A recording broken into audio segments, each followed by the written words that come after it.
Hi friends, स्वागत आहे तुमचं आजच्या ब्लॉगमध्ये. मी ऐश्वर्या स्वागत करते.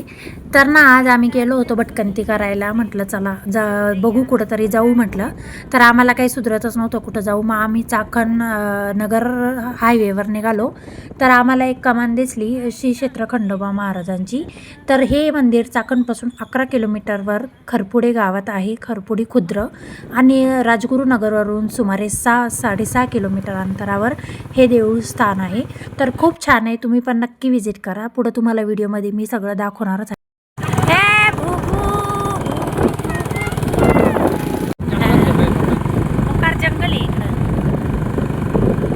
वन डे ट्रिपसाठी खूप छान आहे इथलं वातावरण. आम्ही पावसाळ्यात गेलो होतो. व्हिडिओ तुम्हाला थोडा लेट येतो आहे कारण की तर आम्ही मंदिराच्या पायथ्याशी पोचलो आहे आणि अशा प्रकारे हे मंदिर आहे. तर खूप छान वाटत होतं. थोडा असा चढ आहे तर आम्ही वरती चढलो आणि नंतर आम्ही तिकडं गाडी वगैरे लावली, आमची पार्क केली आणि तिथं आम्हाला हे बाबा दिसले. त्यांच्याकडनं आम्ही फूल बेल भंडारा घेतला. नारळ खोबरं जे काय असेल ते खंडोबा महाराजांना आपण जे काही चढवतो ते. आणि त्या बाबांना आम्ही विचारलं इथली स्टोरी काय, पण त्यांनी आम्हाला काही एवढं डिटेलमध्ये सांगितलं नाही. तर पुढे तुम्ही बघा. या गावाचं नाव काय?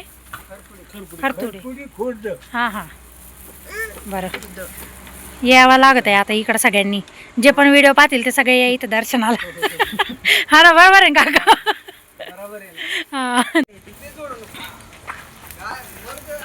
झाड कसे आहेत बघ ना चढण्यासाठी. तर हे जे सीताफळाचं झाड तुम्हाला दिसतंय ना, आम्ही तिथून इतके सारे सीताफळ घरी येऊन आलो होतो की जवळपास त्या झाडावरचे सगळे सीताफळ आम्ही घरी येऊन आलतो ना. आम्ही तुम्हाला ते बाबा दिसले ना, त्यांना आम्ही विचारलं होतं की आम्ही घेऊन जाऊ का सीताफळ. ते म्हणजे घेऊन जा, कोणीच खात नाही.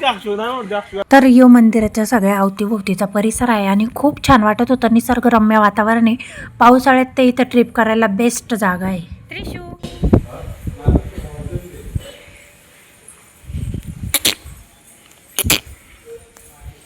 नंतर मी इथं थोडं मंदिराचं शूट केलं आणि इथं भला मोठा असा कासव होता. तर तुम्ही बघू शकता आणि आम्हाला आतमधल्या ब्राह्मणांनी कासवाविषयी काय सांगितलं हे पण तुम्हाला पुढं ऐकायला भेटेल. तर त्यांनी आम्हाला सविस्तर माहिती दिली या मंदिराबद्दल की हे मंदिर इथं कसं आलं आणि याची काय स्टोरी आहे वगैरे ते सगळं आम्हाला त्यांनी सांगितलं. तर ना हे सगळे आतमध्ये गेले आणि मी सगळं शूट करता करता मागच राहिले. तर नंतर मला अक्षुने आवाज दिला आणि मी पटकनी मध्ये गेले. मध्ये आमची तळी भरली त्या मधले जे ब्राह्मण होते ना त्यांनी, आणि खूप छान वाटलं आम्हाला. तर तुम्ही पण नक्की या मंदिरात.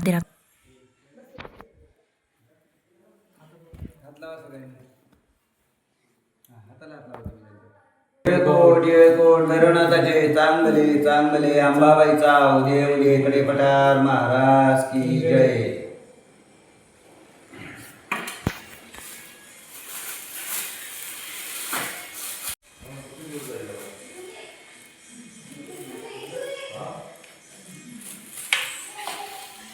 तर आता इथं आमची तळी भरून झालेली होती आणि तुम्ही बघू शकते देवाच्या एका बाजूला बानुबाई आहे तर दुसऱ्या बाजूला म्हाळसा आहे.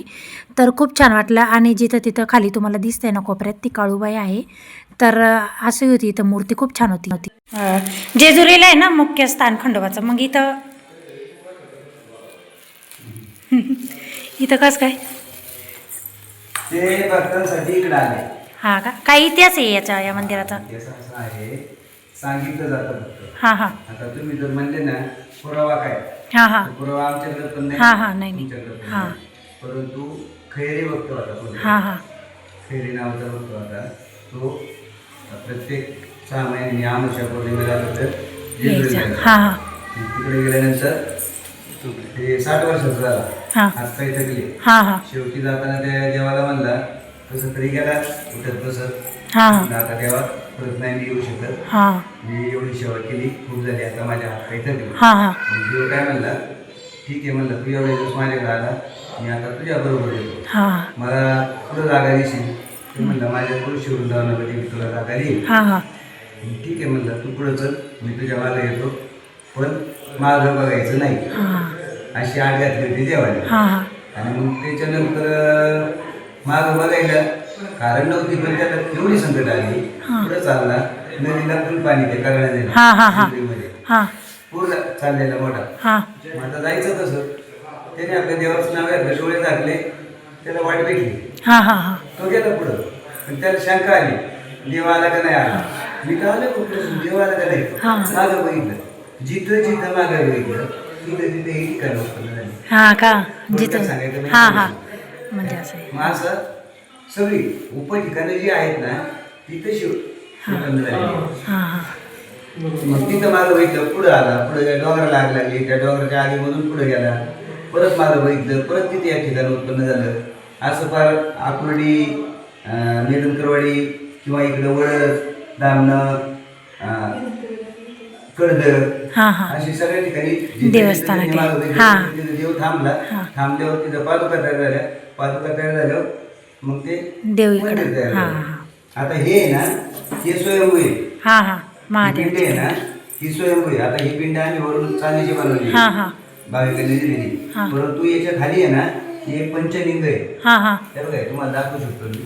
हे बघा 1 2 3 4 हां आणि इकडे एक हे बघा 5 हां पाचवं पंचलिंग हां. आहे. याचा अंतच लागत नाही. हां हां कुठून आले कसं आले माहित नाही. हां. आणि हे रिंग आहे ना हां. ही फक्त साईडने रिंग आहे, मध्ये सगळं पोकळ आहे.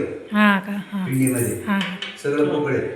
तर आम्ही ते वज्रलेप करताना उकरलं हां हां तर इथं जिवंत पाणी लागलं होतं. झाडाला कसं पाणी हां लागलं हां हां तसं पाणी लागलं हां होतं. हां आणि काशीचे ब्राह्मण होते, त्यांनी ते मंत्रोच्चाराने 2 तास तर त्यांची पूजाच थांबली होती. आता याला काय करायचं, मग त्यांनी मंत्रोच्चार करून हळूहळू हळूहळू सुद्धा शांत झालं आणि मग पुढचं काम करता आलं आम्हाला. वज्रलेप केला. आता पहिलं मूर्ती काळी पाषाणामधली हां, मूर्ती हां. होती. नंतर मग वज्रलेप करून पेंटिंग केलेली आहे. हां हां ते भक्त कुठले इथले होते का गावात? भक्त कुठले इथले गावात होते का? काय भक्त कुठले होते ते नाही सांगते. हां. खैरे आडनाव होतं एवढं फक्त आद्यामध्ये फक्त थोडंसं त्यांनी म्हणजे मागं पाहिलं आणि तिथं देवस्थान चालू खैरे झालं बऱ्याच ठिकाणी आहे. हां हां आता आमच्या गावाच्या पाठीमागे खैरे आहे, पुढं आहे, तिकडे आहे, भरपूर पृथ्वी हां त्याच्यामुळं कासव इथं असतं. दुसरी गोष्ट कासवाचा दुसरा विषय असा आहे, कासव स्वतःच्या पिल्लांना पाजत नाही, हां नजरेने पोट भरतं. हां हां मग देवापाशी आल्यावर त्याला काय देवाला म्हणायचं आपण, हा जसा पिल्ल सांभाळतो ना तसं तुझं नजर आमच्यावर राहते आणि आम्हाला तू सांभाळ. हां हा दुसरा विषय. हां हे? आणि त्याच्यामुळेच मग ते कासव, आता जेजुरीचं कासव आहे ना ते पूर्ण बल मोठे आहे. त्याच्यावर आपण उभं राहतो, आपल्याला कळत पण नाही आपण कासव उभे म्हणून. हां का जेजुरीमध्ये हां हां जेजुरीमध्ये आहे ना पूर्ण राऊंडवर कासव आहे, फक्त साईडला पाय दिसतात त्याचं, मध्ये कासव कळतच नाही आपल्याला. त्याच्यावर बसून आपण काय करतोय, कारण त्याच्या भोकाटी सगळा पृथ्वीचा भार आहे. हां हां बरोबर त्याच्यामुळं त्याला पाय लागला किंवा त्याच्यावर बसलं तरी काही विषय काही नाही. त्यांनी सगळं शेषनाग आणि कासव हां यांच्यात पाठीवर पृथ्वी हां आहे. बरोबर आहे हां ही धनगराची आरोग्य हां हां ही बानुबाई आणि ती माळसबाई वाणीची. हां हां हां या दोन आणि ती बाई. तुमच्या तिकडे येते खाली कोणती ती कळवाई. कळबाई कळवाई. ती आम्ही आमच्या पूर्वजांनी ठेवली. हां हां हां आम्ही कळवाईला जातो ना हां हां मग तिकडनं आल्यानंतर 5 दिवसांनी 7 दिवसांनी नैवेद्य करायला लागतो ना, हां हां मग तो ठेवायचा पुढं. गावामध्ये कळवायचं मंदिरच नाही पुढं. हां हां मग त्याच्यामुळं आमच्या आजोबांनी असा छोटासा असा वाटा आणला होता हां हां गोल एवढा. मग त्याला मी स्वतः वजरलेप करून अशी मूर्त बनवली. हां हां बनवले देव तोच आहे, हां हां फक्त त्याला आकार हां दिला. आकार दिला ज्यावेळेस देवाचं काम केलं त्यावेळेस त्याचं पण काम चालेल केलं. चालेल धन्यवाद हां. हां. इकडे या ते सगळे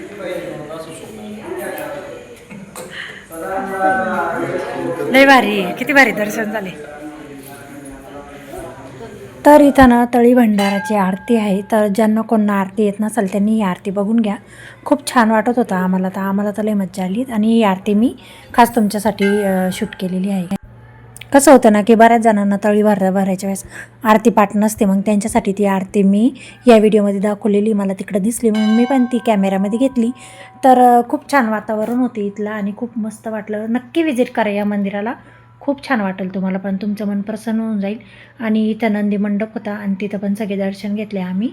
आणि आम्ही इथं थोडा टाईमपास केला. तर काय टाईमपास केला आहे तुम्हाला पुढं कळलंच.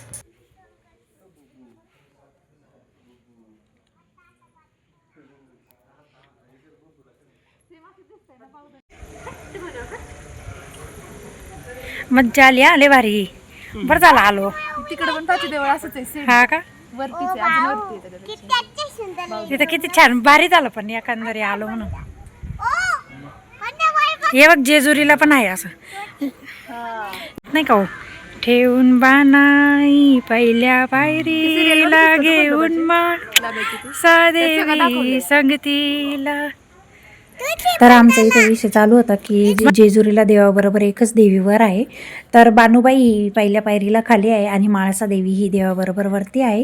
तर त्या गाण्याचं कडवं मला आठवलं आणि मी ते इकडं म्हणून दाखवलं स्वप्नीलला. तर चला या व्लॉगमध्ये एवढंच. भेटते तुम्हाला नेक्स्ट व्लॉगमध्ये. तोपर्यंत बाय बाय. यो व्लॉग तुम्हाला कसा वाटला हे कमेंट करून नक्की सांगा. असेच नवनवीन व्लॉग मी तुमच्यासाठी आणत जाईल आणि माझे कॉन्टेंट तुम्हाला कसे वाटते हे पण मला नक्की सांगा. तर चला बाय. आणि इथं आमची थोडी धमाल मस्ती चालू होती. तर मग इथं स्वप्नीलने मला उचलून घेतलं आणि आमची अशीच मज्जा मस्ती चालू होती. तर चला बाय बाय.